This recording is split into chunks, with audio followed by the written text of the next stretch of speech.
Everyone. Um, Chris and Scott here with another podcast. I just wanted to recap what we did last year as far as power rankings and how folks did, how their rosters ended up. And we really dug into a lot of data and analytics. So this is a little less opinion based and a little bit more actual concrete numbers. So you can't get mad at us for um, putting people in different rankings. It was based on what the teams actually did. Well, they can get mad, and some of them probably will get mad, but they shouldn't. I guess it would be the better way to phrase that. They shouldn't get mad. Yes.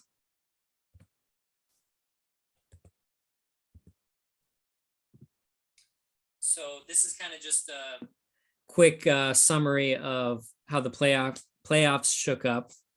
Ultimately, it came down to Outlaws and the Reds, and the Reds were victorious. They really they got hot at the right times.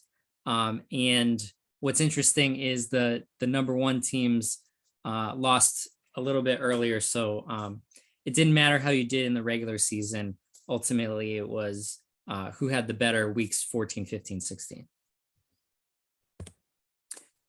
So I just wanted to, we're starting with the NFC, wanted to break down kind of the progression of victory points to see how the different division races went. As you can see, the NFC East, that's one where three were kind of grouped up together. Ultimately, the Gunners had a pretty decent lead at the end.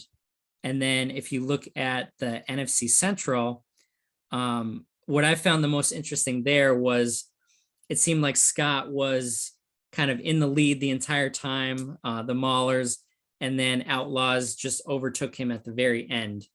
So that was really neck and neck there, with the Rebels as a third team coming in pretty similar. Yeah, between that and the ending of the Super Bowl, I'm not sure which haunts me more. Probably the Super Bowl, but this is a very close second, especially since you and I did a podcast. When I was still about week 12. I was that red line. I'd maintain, oh, I'm going to make the playoffs. I was so sure that either through victory points and just no, that's not the way it turned out. But hey, one other thing before you keep going, this is the old NFC, right? Yes. This is everything from last year, but later we'll be talking about the new NFC when we get into the teams. Yes, my apologies if that wasn't clear. This was kind of showing how, I guess it's a little bit confusing because we did it this way, but this was kind of just to show how the season shook out. But when we do the rankings, it's going to be based on how the conferences are now since we did the division realignment. So the last one here is the NFC West. And as you can see, Claymore's from week 3, they took this huge lead and they weren't looking back. So they were the ones that ended up with the most victory points ultimately. I'm not going to read this word for word, but I just kind of wanted to give a methodology of the rankings that you're going to see later. Overall rank, I basically took the average of your starter points and your depth points. Starter points are literally what you scored last year. So for example, if you every week you started 6 wide receivers, your wide receiver score is going to be high because that's the points that you scored. For depth, I went individual positions, and we'll get to that later, but overall rank is kind of this is how you stack up overall with the other teams. And then Scott will explain his preseason rankings a little bit. Yeah. So again, these are the preseason rankings that were completely data driven, driven by experts in the field and historical data. So I know some of you were mad at me, but you shouldn't have been.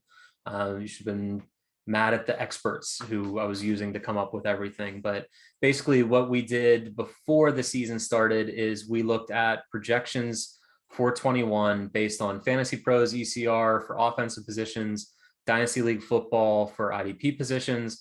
And then we just looked at if you had QB1 what QB1 historically scores and put that many points in. And we did that for your 22 starters and 4 bench points at a discounted rate. And that's how you had your 21 preseason projection. All right. So another important stat that we had that actually determined draft slot was your top 26.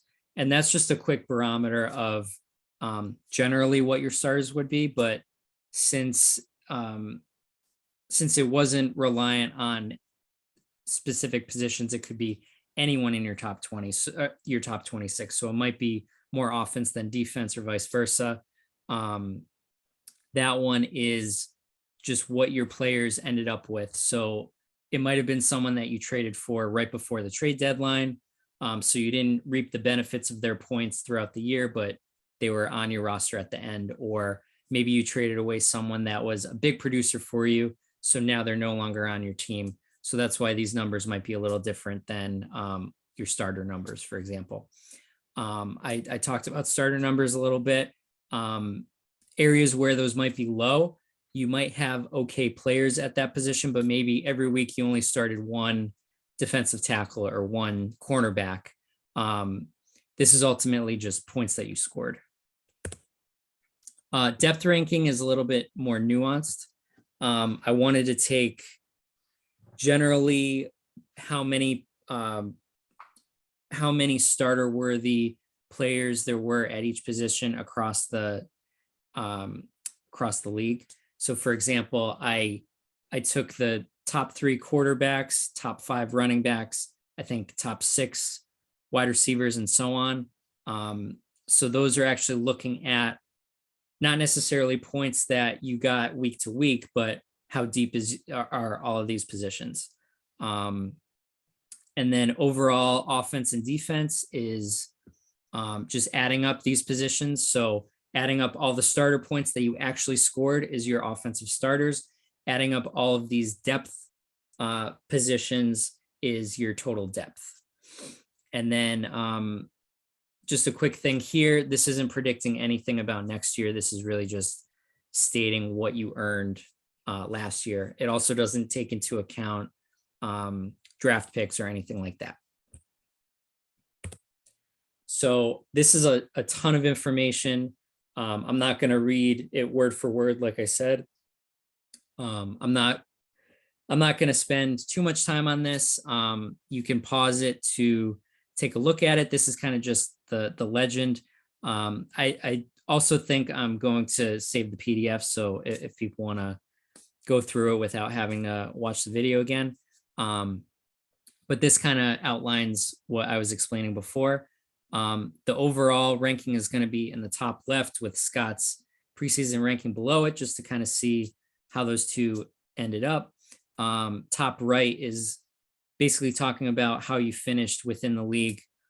I mentioned the top 26 starters in depth. Those are kind of the larger granular ways to compare the teams. But then we start separating into offense and defense. And then, as I mentioned before, getting into the individual positions. So as you can see there, like people would typically have less quarterbacks and less defensive tackles, and they'll have more running backs, wide receivers, linebackers. So I tried to balance that out. I know some people might even have less than those. So unfortunately, let's say we counted 4 cornerbacks and someone only had 3, you're going to get a 0 for that 4th one. I did a little bit more breaking down how teams did with what they scored each week. So top 8 finishes and bottom 8 finishes. So top 8 finishes, you would have gotten 2 victory points. Couple other things. Startup gem is the best player that someone drafted after round 15. Just a fun thing to look at. Best add with transactions, whether it's a trade or a waiver pick. Key injuries. This is probably a reason why some of the teams didn't end up as high as they should have if they had really important players getting hurt. And then I had a chart that just goes through week to week your the bar is how much you scored compared to the line would be the league average. So you can see, okay, certain weeks you probably ended up in the bottom 8, certain weeks you ended up in the top 8. And then in general, just for quick being able to eyeball it and make a quick assessment, anything that's in blue is in the top 8, anything that's in red is in the bottom 8. If it's black, it means it's in the middle. So before we get into the first team, I just had a couple of things to add. First, all the credit in the world to Chris goes to the creation and the plugging in all the data and running all the numbers for these slides. My contribution from an analytics perspective here is that one number, the Scott's preseason ranking that I did previously. So kudos to Chris. When he sent me these and I looked at them, I thought this looked like something out of a draft guide. So this is really cool, really interesting data to dig into and play with a little bit.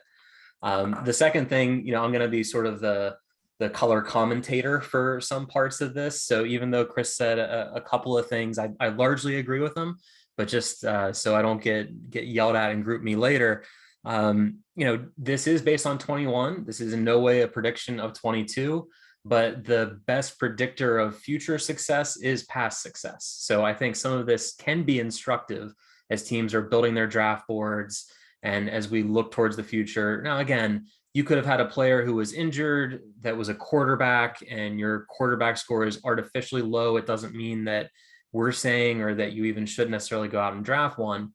But, I think that this is really useful information, especially for owners that might be taking over teams to get a sense of where they thrived and where they may have had some struggles in last year.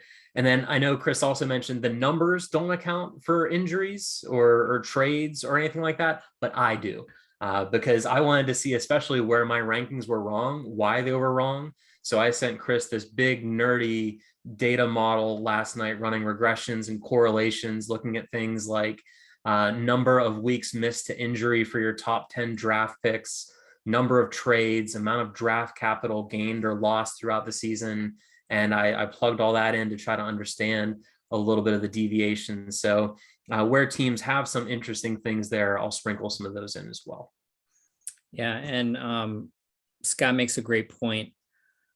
I was doing this because me and Scott are super into numbers, statistics. I kind of like the numbers more than I like the actual games. Like that's the reason I like fantasy football, not maybe even more so than the actual sport. But this is to help all you folks because I know sometimes it might not be obvious where the weaknesses are. And I wanted people to get excited about the draft, get excited about making moves in the off season.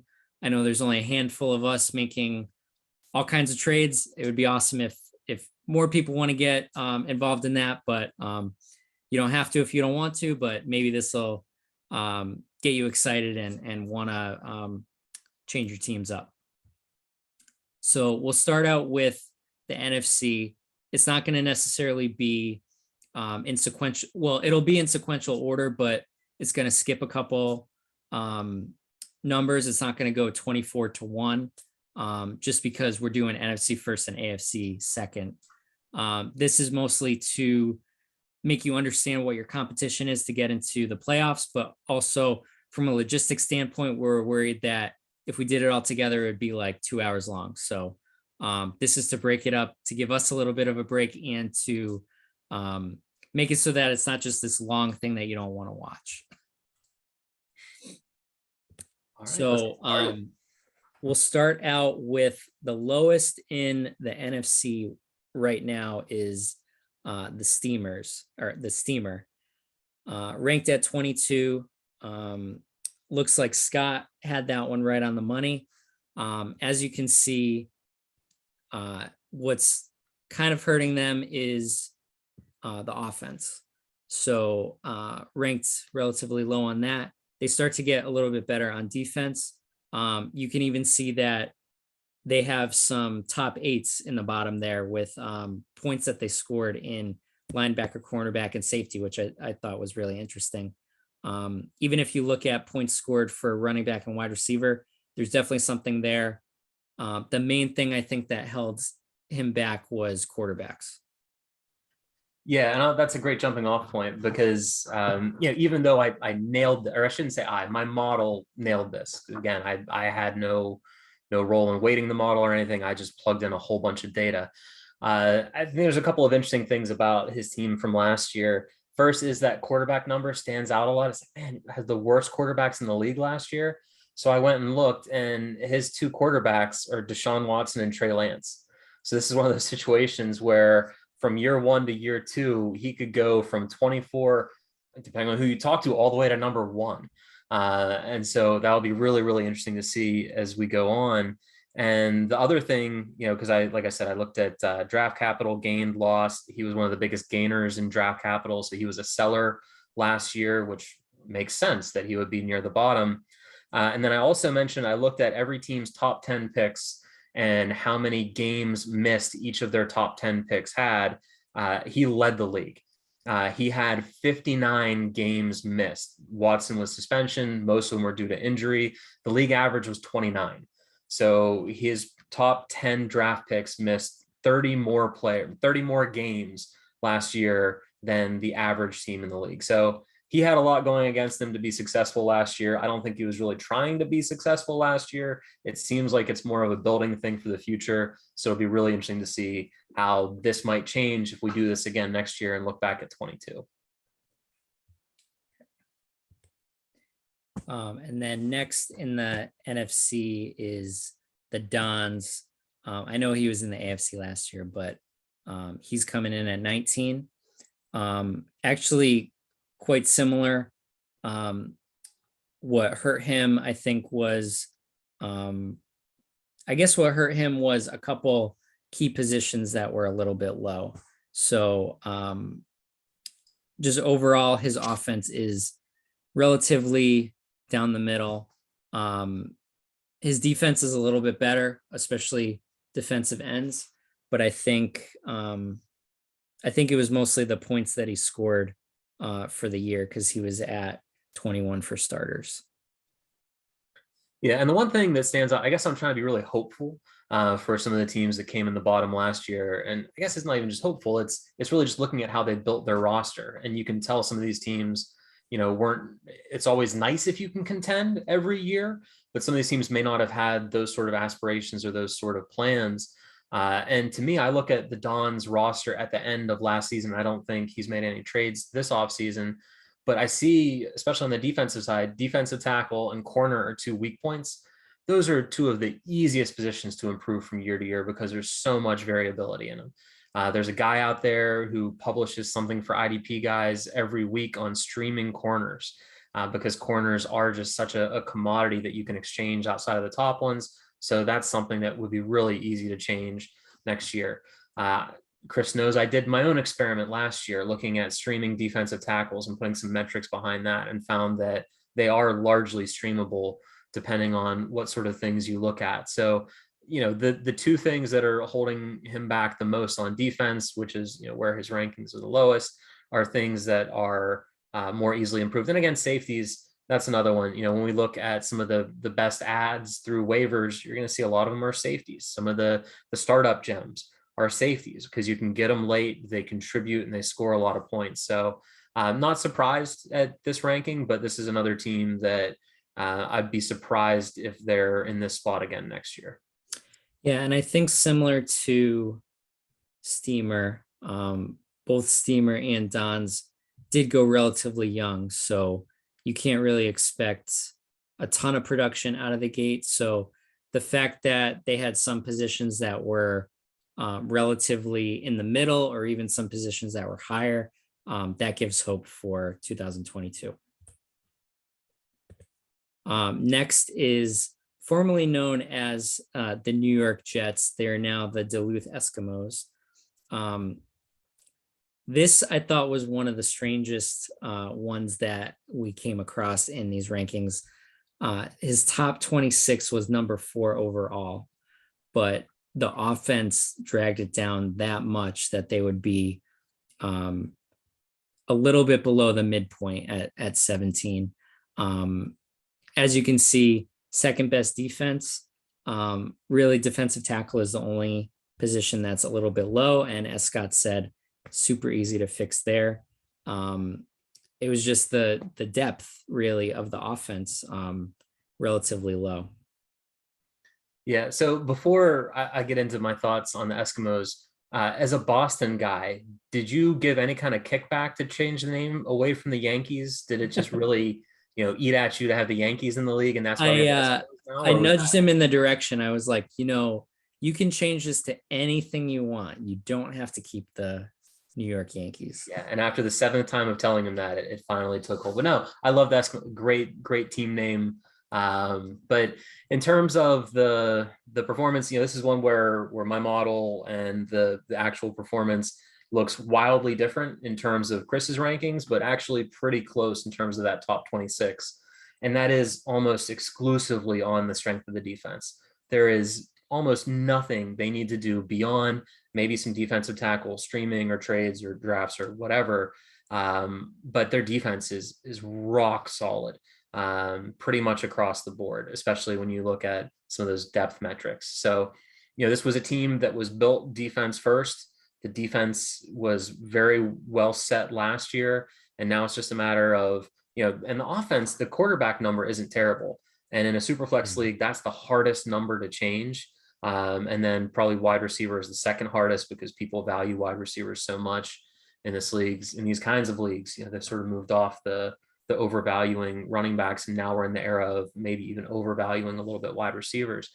But the fact that he comes in at number 9 in quarterbacks, I think that's a real asset for either trading to rebuild some other places or just having that depth and not needing to worry about it, and having that slightly above average quarterback room, hopefully moving forward as well. I didn't look at the specific quarterbacks, so if he has like Big Ben and I'm trying to think of who else retired this offseason. But yeah, if they were super old, then it might not persist. But that's the one number that stands out to me as okay, that there's that offensive depth and offensive starters can be improved. Agreed. And I know he has a lot of picks, so this draft is really good in wide receiver. I don't want to influence him what to pick, but wide receiver isn't going to be impossible to fix here. So there's only the only direction to go is up for the offense here, I think. And then next is the Canton Bulldogs. We're getting closer to kind of the midpoint in the league, average teams. As you can see, I think here this is a little bit more of a mixed bag. He has a lot of positions that are really highly ranked, but then he has a couple positions that are really low. Overall, that kind of makes it look pretty ordinary in the middle if you look at his overall offense and defense and looking at starter and depth. But running back and tight end, super rock solid. Wide receiver was the worst. But obviously, since you only have to start one of each position, maybe that doesn't hurt as much. Cornerbacks were really high, but cornerbacks aren't one of the most valuable positions here. So he could work on some of these here, but that brought up his defense. Yeah, and I think a lot of this ranking compared to the preseason was the result of a rough start to the season.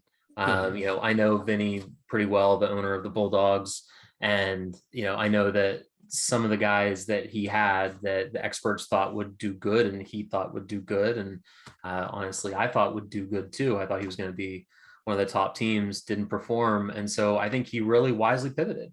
He shed a bunch of age, picked up draft picks, shed some more players closer to the end of the trade deadline to lower that top 26 number, increase his draft position throughout the draft. So this is one where this is probably the biggest discrepancy between my rankings and either of the others. But when you look at the trajectory of the season and what he did, he had, I believe, the third most trades of any team, and that was a lot of selling to build for next year and hold on to his long-term assets. So I think that's a lot of where that discrepancy is. And, it'll be interesting to see what else he does this offseason, if the selling continues and he goes into a rebuild, or if it is maybe more of a slight retooling in terms of what he's doing there. Yeah, and I don't think I haven't mentioned the chart below that kind of talks about week to week progress here, but I think this is a good one to start on. His week 1 was huge, nearly 500 points there. And then even week 2 was well above the average. Then he started to go in a little bit of he was in a slump. So I think that's when he probably started saying, my division is really hard. Maybe I need to figure something out for next year. Yeah, just eyeballing it, it looks like 8 straight weeks under the average. So, Mhm. I mean, it makes sense. And the crazy part is, and I think this speaks to how good of a team he really has or had it going back to last year and his last year ranking, is if you look at how strongly he finished the season, despite having traded away so many assets, I think that really speaks to the quality of his team and where that number 4 ranking in the preseason power rankings came from. Right. Okay. Next is the Atlantic City Blackjacks. Again, this is a team that we're starting to get into just overall landing pretty much in the middle. I think with this, he actually has some of the best wide receivers. What hurt him here is quarterback and running back, but maybe he didn't start as many of those. He has a couple areas of defense as well that are really strong. What's interesting too is even if it's not the starters that were strong, the depth is strong. For example, like the safeties. So there was only a couple areas that kind of held him back. I think a lot of people start a bunch of linebackers and running backs. So for those being low, that's going to throw it off because we're counting 6 linebackers and 5 running backs. Yeah, and I just went and looked at his quarterback room, and I'm sure a lot of this was the fact that Lamar Jackson missed a couple of games at the end of the season, and that pulled things down. Because I see the very last lineup he had was Nick Foles and Baker Mayfield as his 2 active quarterbacks, and that's something that's hard to overcome. I know a lot of people had high expectations for Baker going into last year, and so that helped with his preseason rating as well. But yeah, I think this is a team. The one good thing for him, and part of the reason why you see so much consistency, he had really 3 bad weeks all season, and that's it. Didn't have a lot of top 8s. There's 5 bottom 5s, but if you look at that chart with the trend line, only I guess 4 particularly bad weeks. But he had a lot of consistency. He didn't deal with a ton of major injuries, and so that helped him to stay competitive for a long time, and not quite get up to that number 7, but a lot of that again was just things not working out in the quarterback room and in a super flex, and the running backs didn't help matters either with Aaron Jones. I think he missed 1 or 2 games, and saw AJ Dillon just score a ton of points last year too. So if Aaron Jones would have just replicated his season from 2020, there's still not much depth there, but that starter number would have gone up and we would have seen just a bigger boost there. And if Cordero Patterson, even though he's my guy, hadn't come out of nowhere, you have Mike Davis. Mike Davis going into the season, everyone thought was going to be the starter. Everyone thought was going to score, 200 points at worst. He ended up in the 160s, and Patterson broke 300. So, just a couple of things, a couple of rolls of the dice there at the end of the preseason. And he had David Johnson in Houston as another running back before they ended up having 17 starting running backs in their backfield. So there was a lot that ended up happening to his team between the preseason ranking and the season taking place. But I think overall he pulled together a very, very solid season. Mm-hmm. It is kind of funny that a lot of his scores are kind of right on the money of the average, mm-hmm. or slightly above. So like you said, kind of even middle of the road. Mm-hmm. And that's appropriate because he was number 13. So now we're getting into the top half. San Antonio Gunslingers. He was in my division last year in the AFC, but now he's in the NFC. Here's where we start to get into there's really not too many weaknesses, just a couple nitpicky positions here and there. It looks overall that he's relatively down the middle. His defense is above average here, but yeah, I mean, pretty much decent across all the offensive positions besides tight end is a little lower, but really good in some of these defensive positions, defensive end. A lot of these are getting into the top 10. So now we're starting to get into teams that have, like I said, very few weaknesses. If you look at his week to week, he had a couple weeks that were super high. I think those ones in the middle, I remember me and him were duking it out. So I was like, oh, okay, number one finisher 3 weeks in a row, he's going to overtake the division. Yeah, and when I look at this, well, first of all, this was the first team that was kind of a pain in the ass to look at their roster, because their roster has changed so much from last year to this year. So I had to make sure I pulled up the old site to see what his roster was that led to these scores, because he has a lot of new players on the team already this offseason. But the thing that stood out to me was the tight ends. You know, this is a tight end premium league. Doesn't mean they're the be all end all, but if this was just a standard PPR, half point PPR, his rankings, I'm guessing, would have gone up a couple spots, because tight end wouldn't have hurt him quite as much. But he was rolling Zach Ertz and Adam Troutman. Troutman was another one of those guys there was a lot of hope for, and then injuries and things just didn't really click much last year. Ertz ended up pouring it on after the trade, so that helped a little bit at the end, but that's why his tight end score was so low. And honestly, when I saw Ertz and Troutman squeaking out of 19 out of 24 teams was still impressive. But a lot of that is due to Ertz's strong finish. Yeah, and I know we're not going to talk too much about next year. That'll be another podcast, but yeah, he made a lot of moves, particularly to increase his offense. So the fact that his defense was above average, I think overall he's definitely going to finish much higher than he did last year. So number 10, the Oklahoma Outlaws. He made it to the Super Bowl and was second best team. And as you saw in the victory points analysis, just edged out Scott at the very end. So what's interesting about this one too is his top 26 is not great, but I think that's just indicative of he wasn't necessarily top heavy, but he had really good depth. So particularly at some of these key positions like wide receiver, tight end, linebacker, all of those start to be some of the best in the league. But then quarterback and running back obviously held them lower. That's why his offensive stats are kind of right down the middle. And then you can see why he made the Super Bowl or you could see why he overtook the division, because it seems like the second half of the year are all probably those top 8 finishes with 2 victory points a pop on those. Yeah, he got real hot at the right time. And I think the biggest explanation for the top 26 is just the lack of quarterback depth. Given quarterbacks score so much in this format, if you have 3 or 4 or 5 quarterbacks on your roster, and that sounds crazy, but I think there's at least one team that has 5 starting quarterbacks.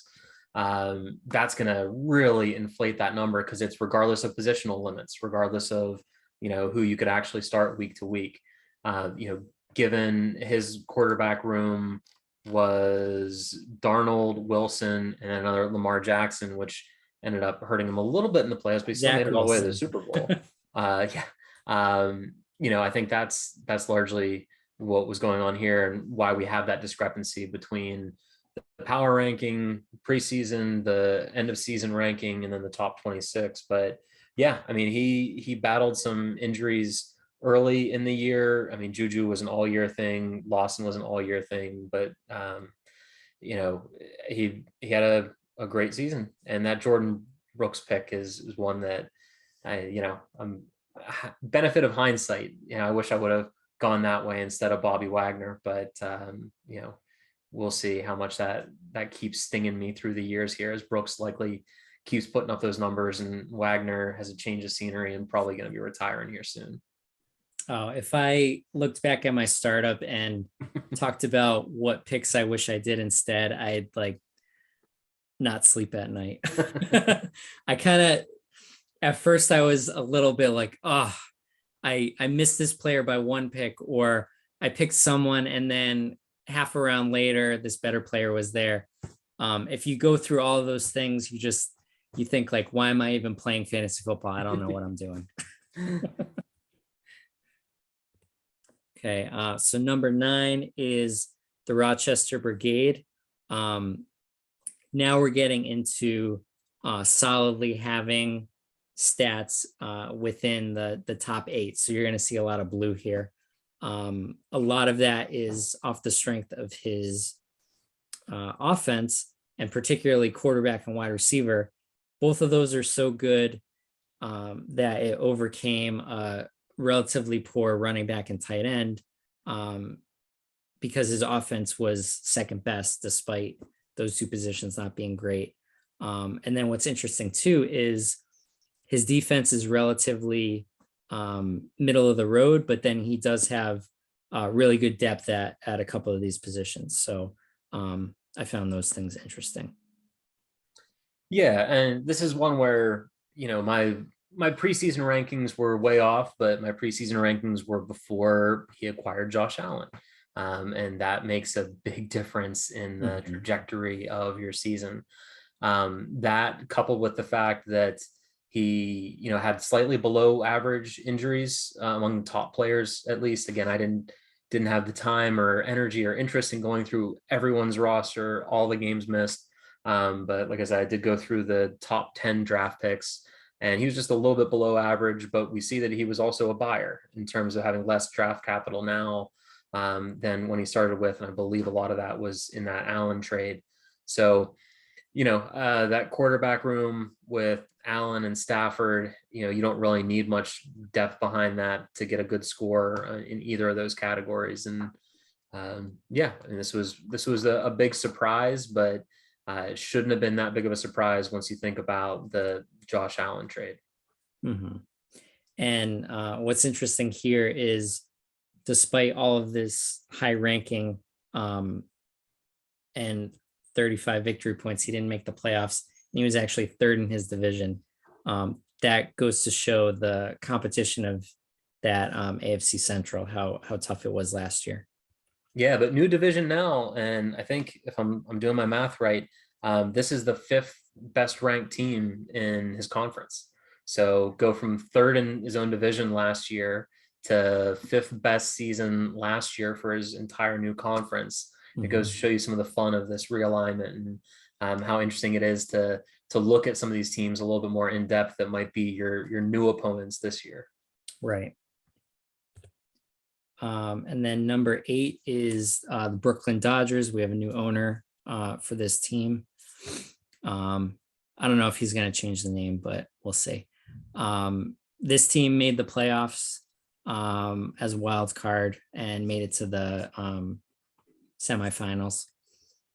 So this is another example where defense really, really boosted it. And it's crazy how much defense really overcame the poor offense, because a lot of those offensive positions are near the bottom. Running back is really good, but obviously wide receiver, tight end, and quarterback lowered everything to be 20 overall for offense. But he does have, like I said, number 1 defense, really good depth for some of those. Surprisingly, most teams rely on linebacker, but his linebacker position wasn't that good last year. And another anomaly here is starting defensive end and depth. That might just have more to do with not starting as many defensive ends. I think he started a lot of cornerbacks. I was looking through, and every week it seemed like he was starting 4 cornerbacks. So that's probably why those numbers are bumped up there. And then he has the depth, but doesn't necessarily have the starters for defensive end and linebacker. So that's why these numbers are interesting to look at, but I guess it's not the end all be all. How good is your team? It's more of how things shook out and how many of those positions you actually used. Yeah, and this was another team that was very, very active on the trade market last year. Dealt with some injuries, and so when he had a guy that got hurt, he moved him away. So his average injury score, is right around the league average. But it's because when players got hurt, he dumped them for live bodies that would help him get into the playoffs and advance a little bit there. That wide receiver room. It's funny in looking at it and seeing, Tyler Lockett and Mike Williams and Landry, who, dealt with a lot of injuries last year.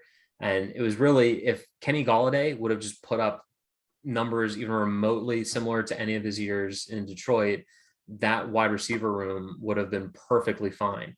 But between the Landry injuries and whatever the hell happened to Golladay that everyone who has him in any league is still trying to figure out, that would have changed the trajectory of a lot of things for him. But new owner, exciting to see what he does in terms of keeping the win now going or reshaping the team to make it his own. But definitely a lot of good pieces there.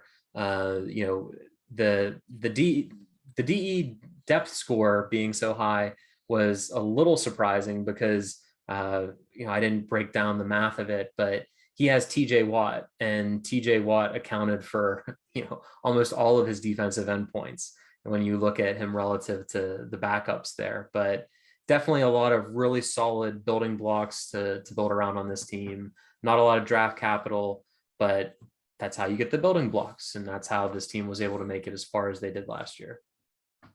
So TJ Watt accounts for some of that depth. So maybe that, again, that could be skewing things a little bit. And then, like I said, his cornerbacks are at the top because he had so many. So sometimes these numbers aren't giving you all the entire story. Now we are into the top 5. Scottish Claymores. He had the highest victory points and the highest win-loss. Number 1 in his division. He exited out relatively quick in the playoffs, so that was a big upset. But his starters were number 2, and his offense was really good. Offense all in the relatively top 8. There's a lot of blue in there. His defense was still pretty good, like right on the cusp there. It's interesting here because it's mostly just blue and red. It's either the positions are really good or the positions are really bad. So I think it's really just wide receiver here that stands out as needing improvement on the offense, because his offense was way up there. And then, so a big thing I found interesting here was if you look at the chart down there, he was absolutely killing it. Like he was probably getting, not only was he getting top 8, he was probably getting like top 3 every week. And then at the end, he started to decline. As you can see, 2 really bad weeks. So I think that probably lowered some of these things. So if he kept on that same pace, he likely would have been number 1 overall. Yeah, and going back and look at his roster, like you said, key injuries, Derrick Henry, he was able to withstand that for a lot of the second half of the season, but I feel like some of that may have caught up with him a little bit. And then you have guys like Mike Evans, who doesn't miss games but comes out of every other game that he plays in. And that usually happens more towards the end of the season. As someone who, I like Mike Evans a lot, but that's just baked into his value in leagues. But no, this is one team that, I'll admit I was a little bit off on. I had him at 11 coming into the season. He had some guys that overperformed. outside of the Henry injury, he wasn't a team that was racked with injuries too much. His top players missed a total of 21 games, which again is 8 below average. So not crazy luck, which is always an important thing in fantasy, but just an overall solid team that had a bunch of players that exceeded the expert predictions and led to him, having, just like you said, that phenomenal first, I can't count that real quick, but the first 12 to 15 weeks of the season, just crushing it. And then just a little bit of faltering in the end, but overall a real good team. And then we have the St. Louis Gunners coming in at number 3. Now we're starting to get, both positions are basically in the top 5. Obviously that would make him number 3, but mostly on the strength of his quarterbacks here. Some of his positions were middle of the road, but I think like I said, his quarterbacks really boosted that one up. In general, on defense, his depth is a lot better than his starters. So that just means he had a lot of players that he had more players than ones that he could use. So maybe he doesn't have the top end scoring, but he one of the better teams for depth on that for defense. Yeah, and this is another team that exceeded expectations, but when you go back and look at the story of last season, it makes a lot of sense. He had pretty average injuries in terms of injuries to his starters that he retained, and he was very aggressive on the trade market, something that has continued this offseason. This is another one of those teams where I need to make sure I pull up the 21 roster and not the 22, because there's been a lot of moving parts just in the past 2 weeks or so with this team. But yeah, it was that real aggressive, being aggressive and active on the trade market, moving away a lot of future draft capital to improve some of the places. We see he picked up T. Higgins, and that's something that will pay off. I think Higgins is still on his team. Again, it's hard to remember with this one, but that's something that would help last year and is presumably going to help moving into the future as well. But yeah, overall, a really solid team. That linebacker number is kind of scary, but he loves making deals, and I'm sure if he wanted to, he could make a few more and improve that linebacker room. Or he could also be happy with what he has going into next season. But beyond Levante David, unless Devin Bush finally plays up to some potential, that linebacker score is well earned, and given how important linebackers are in IDP football, that's definitely a glaring red spot. But again, it's no position left behind. That's one of the nice things about this format, is in a lot of leagues that 20th ranked linebacker starters would absolutely drag your overall IDP down. Here, we can see his defensive starters are still around the middle. His depth is good. His overall is good. So it's just that one area that could be fixed, or you can just keep investing in the other positions and just roll out 1 or 2 linebackers. That's one of the beautiful things about this format. Yeah, I think emphasizing that again, that even if we're getting a little nitpicky saying this one position is low, but the rest are good, you only have to start one of each position. So you could probably get by, and it wouldn't be a big deal if you had 1 or 2 weaknesses. This was another team that really got hot at the end. So that was definitely right when you need the high points, you're getting the high points. And obviously that's why he made it a little bit, it had one of the higher victory points in the league. And then number 2 is the Portland Thunder. They were in the AFC last year, so bringing more competition to the NFC. Number 2 here. His top 26 was number 1 overall. His depth is number 2. So these are 2 of the best things about his team. Really doesn't have any weaknesses except cornerback. And if anyone knows me, I think cornerback is not important at all. So he could probably just get 1 or 2 cornerbacks in free agency. And if that even boosted up to 14, 15, that might be enough to get him to number one, because he had such a solid team overall.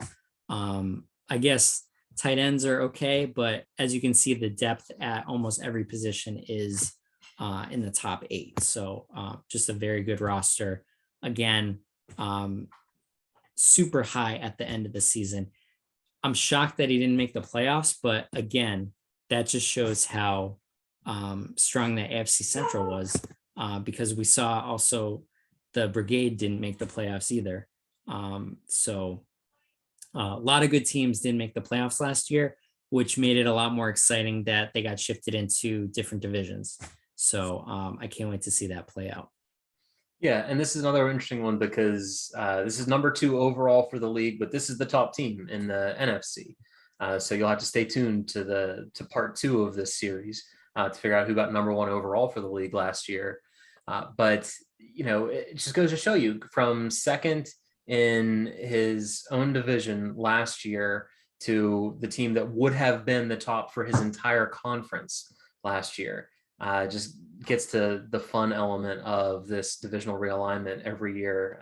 But one thing that this was one I was way off. And, when I look at all my modeling, no reason for it. He didn't make any trades, didn't have, had average injuries. The only thing I'm convinced that happened is, he got in the DeLorean and went with Biff and got one of those sports guides, but instead of using it to become rich and powerful, he used it to pick up Taylor Heineke, Brandon Cooks, Christian Kirk, Devondre Campbell, and CJ Mosley, who all just massively, massively, massively overperformed expectations. So if that is the case, kudos to you for not just going all top players and making us all look bad. But he greatly overperformed expectations. He should be writing for Fantasy Pros or Dynasty League football if he had some certainty with some of these guys, because he just had guy after guy after guy that overperformed compared to what everyone thought they would do. And so that's why he goes from 12 in the preseason to number 2 overall in your rankings for last year, and number 1 in that important top 26 metric. So as Scott said, you'll have to stay tuned for the second part in this series, the AFC, to see the number 1 team. Hope you guys enjoyed this. We wanted to break it up so that it was a little bit more bite-sized. Maybe you watch one day and watch the other one the next day, or you could just binge the entire thing. It's up to you, but thanks for staying tuned. And if you want to watch part 2, just click over to that, and that'll be the AFC.